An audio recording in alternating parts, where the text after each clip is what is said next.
Vanakkam friends. Ipo nama paka poratu Adobe Photoshop. Subscribe now IR teaching. Start click செஞ்சு Photoshop software open பண்ணனும். First time Photoshop work பண்ணும் போது இந்த version use பண்ணா ரொம்ப ஈஸியா புரியும். போட்டோ எடிட் பண்றதுக்கு நம்ம முதல்ல தெரிஞ்சுக்க வேண்டியது டூல்ஸ் எல்லாமே ஆப்ரேட் பண்ண தெரிந்தால் போதும் ஈஸியா எடிட் பண்ண முடியும். முதலில் உள்ளது options menu bar, file, edit, layer, select, filter, view window. இது எல்லாமே மெனுபார்னு சொல்லுவோம். இந்த ஆப்ஷன் எல்லாம் அடுத்தடுத்த வீடியோக்களில் நாம் பார்ப்போம். அடுத்து உள்ளது ஆப்ஷன்ஸ் பார். டூல்ஸ் யூஸ் பண்ணும் போது அதை மாடிஃபை பண்றதுக்கு யூஸ் ஆகும். டூல்ஸ் கிளிக் பண்ணி பார்க்கும் போது ஆப்ஷன் பார்ல உள்ள ஆப்ஷன் எல்லாம் சேஞ்ச் ஆகி கொண்டே இருக்கும். அடுத்து உள்ளது டூல் பாக்ஸ். நம்ம இம்பார்ட்டன்ட்டா தெரிஞ்சிக்க வேண்டியது டூல்ஸ் எல்லாம் தெரிஞ்சாலே நம்ம ஈஸியா எடிட் பண்ண முடியும். சில டூல்ஸ் கார்னர்ல பிளாக் இருந்தா அந்த டூல்ஸ்குள்ள மல்டி டூல்ஸ் இருக்குன்னு அர்த்தம். டூல்ஸ் கார்னர்ல ரைட் கிளிக் பண்ணும் போது மல்டி டூல்ஸ் ஆப்ஷன் காட்டும். எல்லா டூல்ஸ்லையும் ரைட் கிளிக் பண்ணி செக் பண்ணி பார்த்துக்கலாம். டூல்ஸ் எப்படி பயன்படுத்த வேண்டும் என்பதை அடுத்தடுத்த வீடியோக்களில் பார்ப்போம். அடுத்து லேயர் பாக்ஸ். நம்ம என்ன இன்செர்ட் பண்ணாலும் டெலிட் பண்ணாலும் அதை லேயர் பாக்ஸ்ல தான் வியூ பண்ண முடியும். Layer box shortcut key F7. Photo edit பண்றதுக்கு ஃபர்ஸ்ட் சீட் கிரியேட் பண்ணனும். ஃபைல் மெனு கிளிக் பண்ணிட்டு நியூ கொடுக்கணும். Ctrl+N shortcut key. மல்டிமீடியா சாஃப்ட்வேரை பொறுத்தவரையில் நமக்கு தேவையான ஷீட்டை கிரியேட் பண்றதுக்கு சில செட்டிங்ஸ் சேஞ்ச் பண்ணனும். நேம்ல நம்ம என்ன நேம்ல போட்டோ கிரியேட் பண்றோமோ அந்த நேம் கொடுக்கணும். இதுல ஒரு நேம் கொடுத்துக்கலாம். Next preset size. நம்ம சீட் என்ன சைஸ்ல வேணும்னு இங்க அந்த அளவை இன்செர்ட் பண்ணனும். A4, A3 இது மாதிரி டிபால்ட்டா சில சைஸ் கொடுக்கப்பட்டிருக்கிறது. இதில் நமக்கு தேவையான சைஸை எடுத்துக்கொள்ளலாம். இது அனைத்தும் எடிட்டிங் ஒர்க்கில் அதிகமாக பயன்படுத்தக்கூடிய அளவுகள். நமக்கு தேவையான சைஸ் கொடுக்கணும்னா கஸ்டம் மோட்ல வைக்கணும். கஸ்டம்ல வச்சு ஹைட் வித் கொடுக்கிறதுக்கு முன்னாடி இன்ச்சஸ், பிக்சல், சென்டிமீட்டர், மில்லிமீட்டர் இதுல என்ன வேணும்னு செலக்ட் பண்ணிட்டு அதுக்கு அப்புறம் சைஸ் கொடுக்க வேண்டும். இப்போது விட்த் வந்து ஒரு 6 இன்ச்சஸ், ஹைட் வந்து ஒரு 4 இன்ச் கொடுக்கலாம். இது ஒரு normal photo size. Next resolution என்பது இமேஜ் குவாலிட்டி. ரெசல்யூஷன் வேல்யூ கம்மியா கொடுத்தோம்னா இமேஜ் குவாலிட்டி கம்மியா வரும். அதிகமாக கொடுத்தோம்னா MB சைஸ் அதிகமா ஆகும். ரெசல்யூஷன் வேல்யூ அதிகமா கொடுத்தோம் என்றால் இமேஜ் சைஸ் MB அதிகமாக காட்டும். ரெசல்யூஷன் வேல்யூ அதிகமாக கொடுத்து பார்த்தால் MBக்களின் அளவுகள் அதிகரிப்பதை இமேஜ் சைஸ் சீல் பார்க்கலாம். நார்மல் போட்டோ எடிட்டிங் 100 கொடுத்து கடலாம்.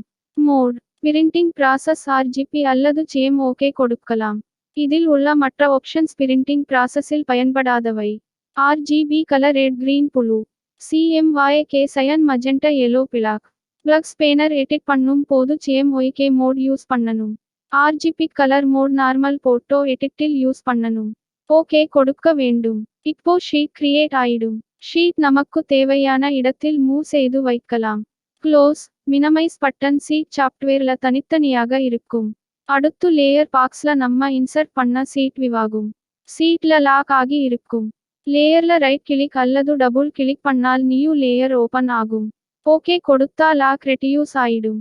அடுத்து போட்டோ ஓபன் செய்ய வேண்டும். ஃபைல் மெனுவுல கிளிக் செய்து ஓபன் என்ற ஆப்ஷன் கொடுக்க வேண்டும். Ctrl+O shortcut key. Image folder open ஆகும். இமேஜ் செலக்ட் செய்து கிளிக் செய்தால் போட்டோஷாப் பேஜில் இமேஜ் ஓபன் ஆகிடும். லேயர் பாக்ஸ் இல் லாக் ஓபன் செய்யணும். Rectangular marquee tool. இந்த டூல் மூலமாக ரெக்டாங்கில் வடிவத்தில் இமேஜை செலக்ட் செய்ய முடியும்.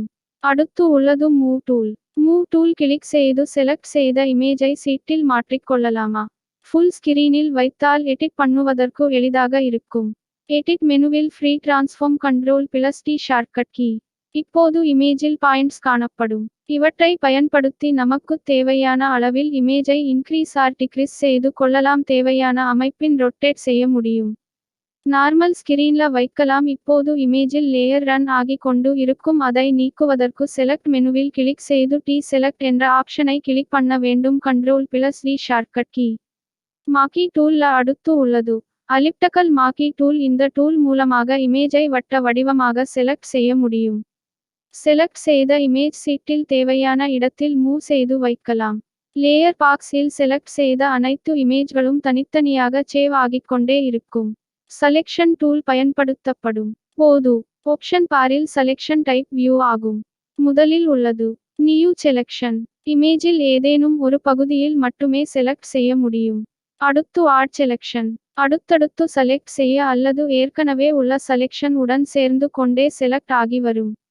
Subtract from selection. ஏற்கனவே உள்ள செலக்ஷனில் இருந்து புதிதாக செலக்ட் செய்தது கழிந்து கொண்டே வரும். Intersect with selection. இரண்டு செலக்ஷனில் உள்ள பொதுவான பகுதி மட்டும் இருக்கும், மற்றவை ரிமூவ் ஆகி விடும். இந்த 4 செலக்ஷன் ஆப்ஷனில் ஏதேனும் ஒரு செலக்ஷன் மோட் ஆன் செய்து வைத்து செலக்ட் செய்யலாம். Single row marquee tool. இந்த டூல் மூலமாக இமேஜில் ஒரு ரோ மட்டும் செலக்ட் செய்ய முடியும். காப்பி Ctrl+C செய்து பேஸ்ட் Ctrl+V செய்யலாம். மூவ் டூல் மூலம் விட்த் சைஸை மாற்றி அமைத்து போட்டோ பிரேம் மாதிரிகள் உருவாக்கலாம். நமக்கு தேவையான டிசைன்களை நாமே உருவாக்கிக் கொள்ளலாம். Single கொலம் marquee tool. இமேஜ் கொலம் மட்டும் செலக்ட் செய்ய முடியும். மூவ் டூல் மூலமாக செலக்ட் ஆனதை காப்பி செய்து பேஸ்ட் செய்து கொள்ள வேண்டும்.